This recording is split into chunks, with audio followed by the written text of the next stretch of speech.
এই ওঠো না, ওঠো। হ্যাঁ, কে কে কে কে? কে আবার? ইন্দ্র দেবতা। আকাশে মেঘ ডাকছে, সকাল থেকে তুমুল বৃষ্টি হচ্ছে গো। হ্যাঁ, সে কি? এর মধ্যে সকাল হয়ে গেল? শুধু সকাল নয়, বেলা গড়িয়ে দুপুর হতে চললো। তোমার ঘুম ভাঙলো না?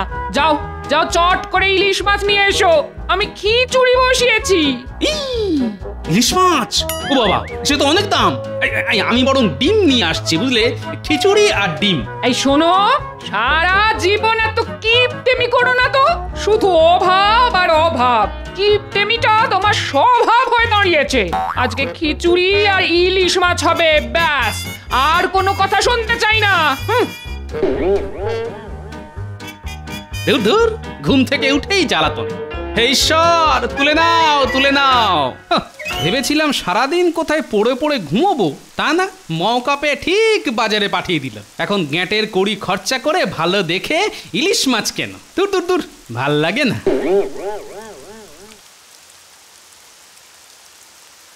ইলিশ নিয়ে যান, ইলিশ একদম জলের দরে। ইলিশ নিয়ে যান একদম জলের দরে, পদ্মার ইলিশ মাছ। ইলিশ ইলিশ ইলিশ একদম টাটকা ইলিশ নিয়ে যান। দে তাহলে। এই নাও গোপাল দাদা, এই নাও। ঠিক আছে, আসি তাহলে। আরে গোপাল দাদা, দামটা তো দিয়ে যাও। দাম? কিসের দাম? হ্যাঁ, 5 টাকা কেজি দাম। এই তো বললি জলের দরে ইলিশ, জলের আবার কোনো দাম আছে নাকি? হ্যাঁ, ওটা তো কথার কথা গোপাল দাদা, মাছ আবার জলের দরে বিক্রি হয় নাকি? শোন, আমার কাছে কথার দাম আছে, তোর না থাকতে পারে। দূর, সকাল সকাল আমাকে কেমন ঠকিয়ে দিয়ে চলে গেল।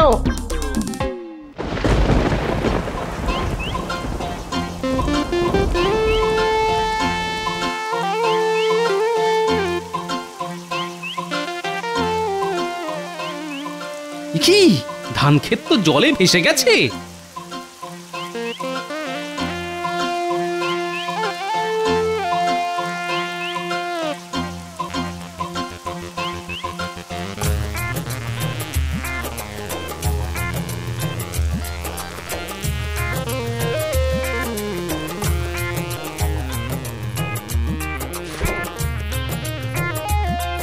কি গোপাল, কালকে রাজসভা এলে না, আবার আজকে এত দেরি, তা ব্যাপারটা কি?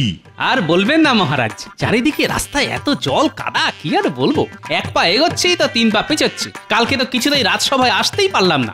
যতবারই বাড়ি থেকে এগোনোর চেষ্টা করি, ততবারই বাড়ির ভিতর ঢুকে যাই। ওই শুরু হলো গল্প। আচ্ছা, তাই যদি হয় তাহলে আজকে রাজসভায় এলে কি করে?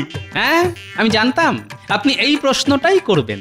আজকে রাজসভায় পৌঁছলাম কি করে? আজ তো বাড়ি থেকে বেরোতেই পরিকল্পনা করে নিয়েছি, আজ আর রাজসভার দিকে এগোবো না। তাই আজ শুধু 1 পা করে পিছিয়েছি আর 5 পা করে এগিয়ে এসেছি। তাই তরতর করে রাজসভায় চলে এলাম। গোপাল, তোমার উপস্থিত বুদ্ধির জবাব নেই। রক্ষা করুন মহারাজ, রক্ষা করুন মহারাজ, রক্ষা করুন। সব সর্বনাশ হয়ে গেল, আমাদের সব সর্বনাশ হয়ে গেল। মহারাজ, মহারাজ, কিছু একটা করুন, কিছু একটা করুন। কি হয়েছে তোমাদের? মহারাজ, মহারাজ, আমাদের চাষ জমি জলের তলায় চলে গেছে, ঘর বাড়িও ডুবে গেছে। কালকে থেকে না খেয়ে আছি মহারাজ, আপনি কিছু একটা ব্যবস্থা করুন মহারাজ। আচ্ছা, তোমাদের মোটামুটি কতজন গ্রামবাসী এরকম সমস্যায়? তাও 100 তো হবেই মহারাজ। কিন্তু রাজবাড়ির ভান্ডার থেকে তো অত লোকজনের খাবার দাবার এই মুহূর্তে জোগান দেওয়া যাবে না। মহারাজ, মহারাজ, আপনি আমাদের মা বাপ, আপনি আপনি কিছু একটা করুন। আমি মরে যাই, মরে যাব, কিন্তু আমার স্ত্রী সন্তানকে এরকম না খেয়ে মরতে দেব না।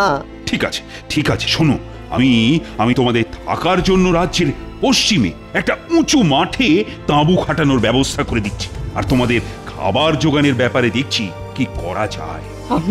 আপনি মহান মহারাজ, আপনি গরিবের ভগবান। শোনো গোপাল, তুমি বেশ কিছু সেনা আর লোক নাও, আর তাড়াতাড়ি রাজ্যের পশ্চিমের বড় মাঠে বেশ কিছু তাঁবু খাটানোর ব্যবস্থা করো। যথা আজ্ঞা মহারাজ। আর মন্ত্রী, বলুন মহারাজ। তুমি আমার সাথে মুর্শিদাবাদে চলো। এই মুহূর্তে নবাব বাহাদুরই আমাদের একমাত্র ভরসা। উনি যদি আমাদের কিছু খাদ্যশস্য দিয়ে সাহায্য করেন, তবেই একমাত্র আমাদের সুরাহা হবে। হ্যাঁ, ঠিক বলেছেন মহারাজ। এই বিপদে একমাত্র নবাবই আমাদের ভরসা। এই মৌকায় যদি কিছু কামিয়ে নেওয়া যায় তাহলে তো কেল্লা ফতে। হ্যাঁ,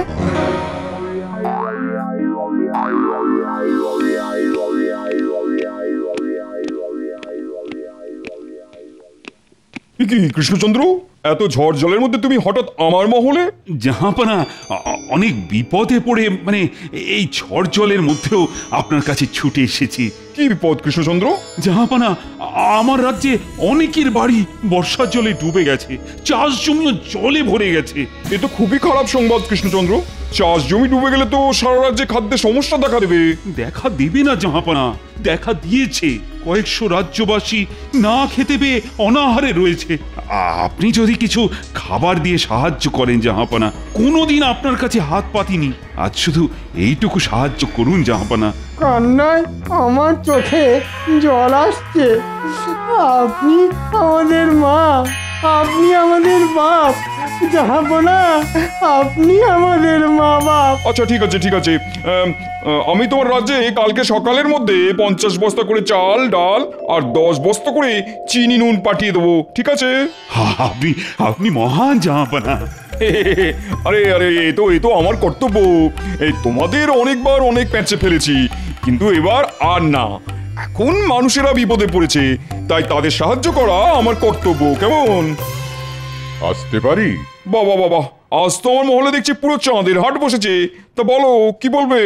আর কি বলবো বলুন জাহাপানা, আমার রাজ্যেও তো বর্ষা এসে গেছে, তাই আগে থেকে ব্যবস্থা নিতেই আপনার কাছে ছুটে এসেছি। কি ব্যবস্থা? আপনি তো জানেন আমার রাজ্যে চাল ডালের উৎপাদন এবারে কম। যা হয়েছে সব গম জোয়ার বাজরা। তাই আমায় যদি কিছু চাল ডালের বস্তা দিতেন তাহলে বেশ জমিয়ে এই কটা দিন রাজ্য জুড়ে খিচুড়ি রান্না হতো। ওই একরকম বনভোজন আর কি। না না না না না, এখন তো আর সম্ভব নয়। কেন সম্ভব নয় জাহাপানা? আপনি হলেন বাংলার নবাব, আপনার কাছে কোনো কিছুই তো অসম্ভব হতে পারে না। আমি তো কয়েক বস্তা চাল ডাল চেয়েছি জাহাপানা, এই কদিন সবাই মিলে আনন্দ ফুর্তি করে খিচুড়ি খাবো বলে। না না না না, এখন আর অত আনন্দ ফুর্তি করতে হবে না। আমি একটু আগে কৃষ্ণচন্দ্রকে চাল ডাল দিয়ে সাহায্য করার প্রতিশ্রুতি দিয়েছি। কৃষ্ণনগরের অনেক চাষি না খেতে পেয়ে মরছে, তাই তাদের খাদ্যের যোগান আগে, তারপর তোমার ফুর্তি। আচ্ছা ঠিক আছে, আপনার কাছে কৃষ্ণনগর আগে, খাম্বাজ রাজ্য পরে, তাই তো? খাম্বাজ রাজকে হাত করে যদি এই সুযোগটা কাজে লাগাতে পারি তাহলে আমার ট্যাঙ্ক ফুলে ফেঁপে উঠবে। ব্যাস, তোমাদের থাকার ব্যবস্থা হয়ে গেল। এখন যতদিন না তোমাদের ঘর বাড়ির ব্যবস্থা হচ্ছে ততদিন তোমরা এখানেই থাকবে। ধন্যবাদ গোপাল দাদা।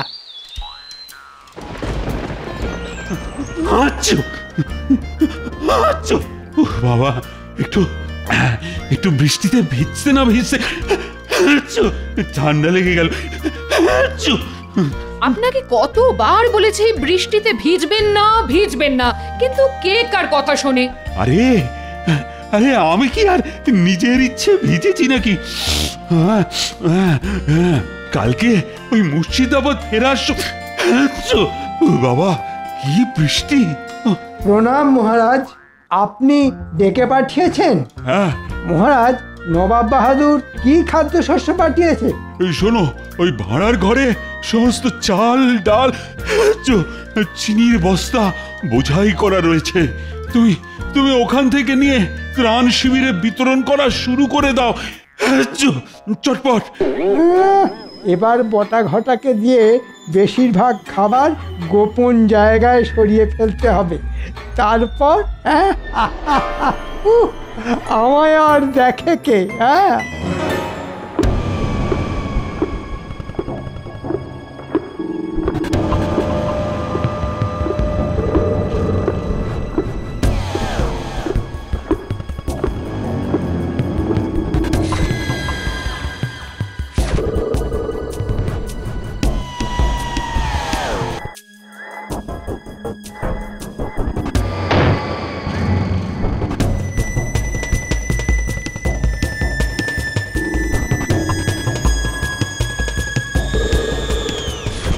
তাড়াতাড়ি হাত চালা, তাড়াতাড়ি তাড়াতাড়ি হাত চালা।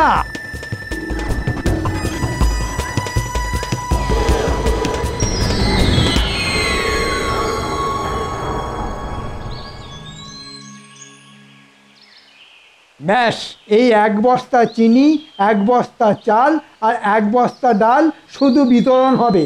আর বাকি বস্তার চাল ডাল খাম্বাজরাজকে সব বেচে দেবো।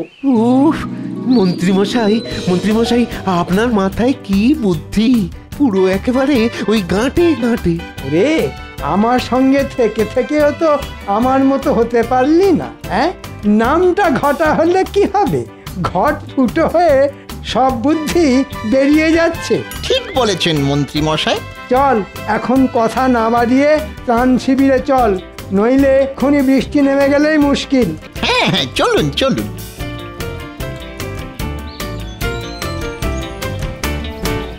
এই, তোমরা সবাই সারিবদ্ধ হয়ে বাটি নিয়ে দাঁড়িয়ে পড়ো, চাল ডাল চিনি দেওয়া হবে।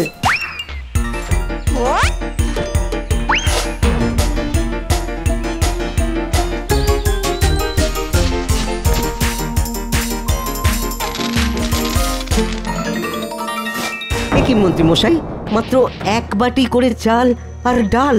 এ তো আমাদের দুবেলাতেই শেষ হয়ে যাবে। তাতে আমি আর কি করব ভাই? নবাব যেটুকু দিয়েছেন তাই তোমাদের ভাগ বাটোয়ারা করে দিচ্ছি। কাউকে বেশিও দিচ্ছি না, কাউকে কমও দিচ্ছি না। কেউ না নিতে চাইলে বললো, তার ভাগেরটা আমি নিয়ে নেব।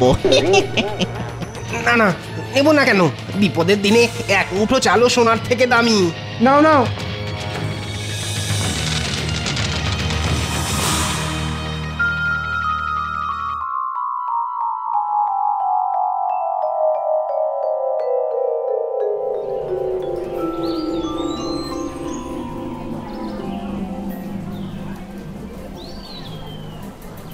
কি বলো, ত্রাণ সামগ্রী কিছু কি এসেছে, না এখনো মন্ত্রীমশাই এসেই পৌঁছয়নি? আর কি বলবো গোপাল দাদা, যা এসেছে তা না আসারই সমান। সবাইকে ছোট ছোট 1 বাটি করে চাল ডাল আর চিনি দিয়েছে। মাত্র 1 বস্তা করে চাল ডাল চিনি নিয়ে এসেছিল মন্ত্রীমশাই আর বটা ঘটা। এ কি, কয়েকশো লোকের জন্য নবাব বাহাদুর মাত্র 3 বস্তা খাবার পাঠিয়েছে? ঠিক আছে, তোমরা রান্না করো, আমি মহারাজের সাথে কথা বলে দেখছি কি করা যায়।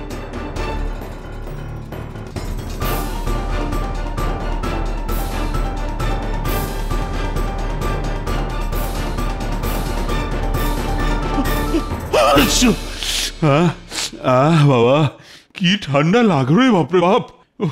এ কি মহারাজ, বাইরেও ঝড় জল, ঘরের ভিতরেও ঝড় জল। বাবা, ভালো বলেছো গোপাল। বলো বলো, কি বলতে এসেছো বলো। বলছিলাম কি মহারাজ, আপনি আর মন্ত্রীমশাই তো নবাব বাহাদুরের কাছে ত্রাণ সাহায্য চাইতে গিয়েছিলেন, তা তিনি মাত্র 1 বস্তা করে চাল ডাল চিনি পাঠিয়েছেন? না না, তিনি তো 50 বস্তা করে চাল ডাল আর 10 বস্তা করে চিনি আর নুন পাঠিয়েছেন। কিন্তু মন্ত্রীমশাই তো ত্রাণ শিবিরে শুধু 1 বস্তা করে চাল ডাল চিনি নিয়ে এসেছিল, আর তার থেকে সবাইকে 1 বাটি করে দিয়েছে। কি যা তা কথা বলছো বলো তো? সত্যি বলছি মহারাজ, আপনার বিশ্বাস না হলে আমার সাথে ত্রাণ শিবিরে চলুন। না না গোপাল, আমার তোমার উপর ভরসা আছে। বাবা, আমি এই বর্ষা বাদলার মধ্যে আর বাইরে বেরোবো না। আমি মন্ত্রীকে এখানেই ডেকে নিয়েছি। বাবা, প্রহরী, ও প্রহরী। বলুন মহারাজ। শোনো, মন্ত্রীকে এক্ষুনি ডেকে নিয়ে এসো তো।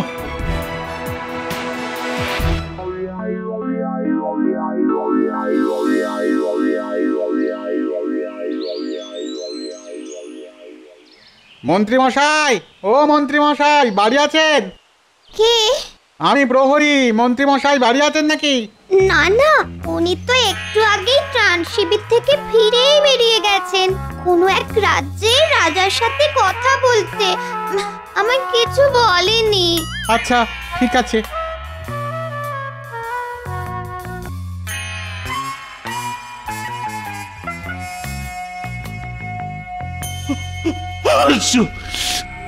মহারাজ, মন্ত্রী মশাই তো বাড়িতেই নেই। হ্যাঁ, বাড়িতে নেই তো কোথায় গেছে?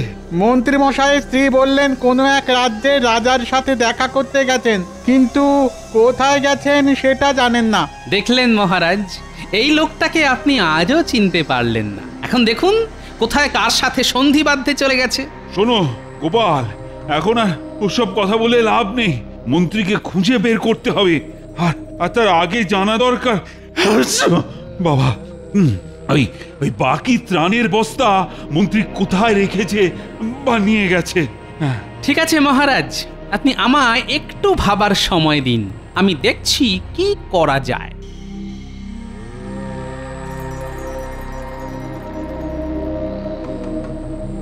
কোথায় গেলেন মন্ত্রী মশাই?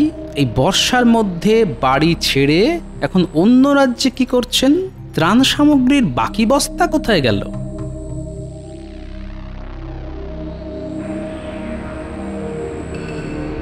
প্রশ্ন প্রশ্ন, এতগুলো প্রশ্ন মাথার মধ্যে ঘুরঘুর করছে, কিন্তু কোনো উত্তর খুঁজে পাচ্ছি না। ওরে বাপরে, এত পিঁপড়ের ঝাঁক কোথা থেকে এলো? কি এরা তো সব মুখে করে চিনি নিয়ে আসছে। যাই তো গিয়ে দেখি কোথা থেকে আসছে। কি পিঁপড়ের দল তো মনে হচ্ছে ওই দিক থেকে আসছে। কোথায় এত মিষ্টি জমেছে, গিয়ে দেখা যাক।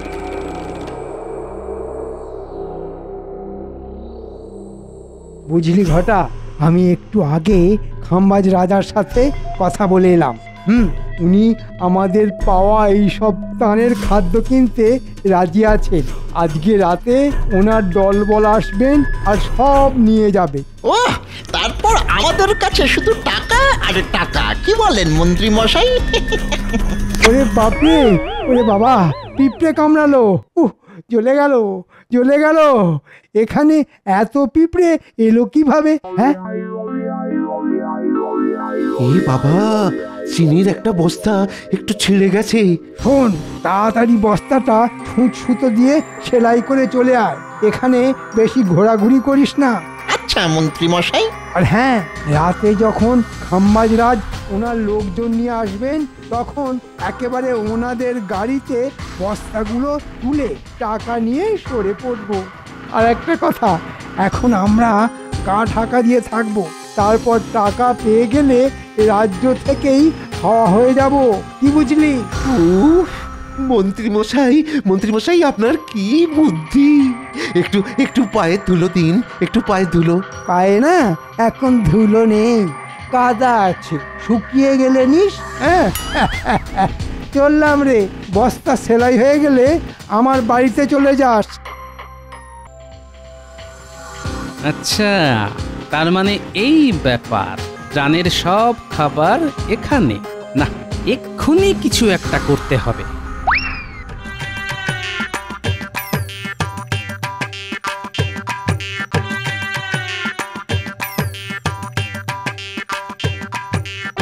এই খাওয়া দাওয়া হয়েছে? হ্যাঁ গোপাল দাদা, এই তো আজকের মতো হলো। কাল থেকে কি খাবো নিজেরাও জানি না। শুধু কাল কেন, কাল থেকে আগামী যতদিন না অবধি জল বৃষ্টি কমছে, যতদিন না তোমাদের ঘর বাড়ি থেকে জল নামছে, ততদিনের খাবারের বন্দোবস্ত হয়ে গেছে। সত্যি গোপাল দাদা? হ্যাঁ সত্যি। তার জন্যে তোমাদেরকে আমার সাথে একটা জায়গায় যেতে হবে। চলো চলো, তাড়াতাড়ি চলো।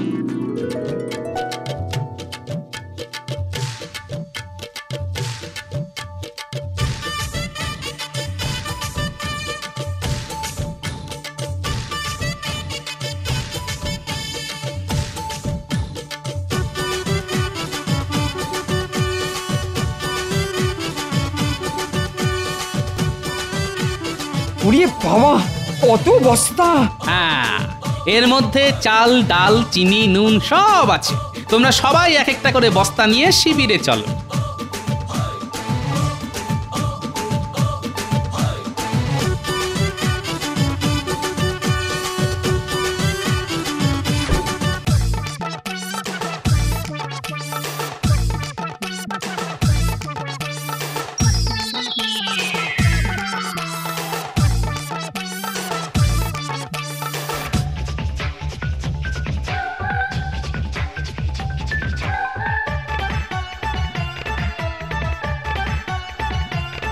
শোনো, খাবার ব্যবস্থা তো হলো, এবার দেওয়ার ব্যবস্থা করতে হবে। দেওয়ার ব্যবস্থা মানে? মন্ত্রীমশাইকে চমক দিতে হবে।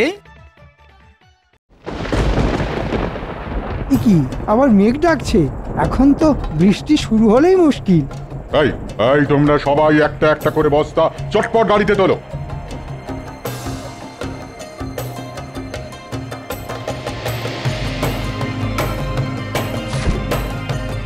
খাম্বাজরাজ, এবার আমার টাকাটা। হ্যাঁ হ্যাঁ, সে তো দেবই। এই মরেছে, বালি পাথর কোথা থেকে এলো? ছি ছি ছি ছি, মন্ত্রী তুমি আমাকে এভাবে ঠকাচ্ছিলে? এই বাকি বস্তাগুলোতে কি আছে দেখো তো দেখি।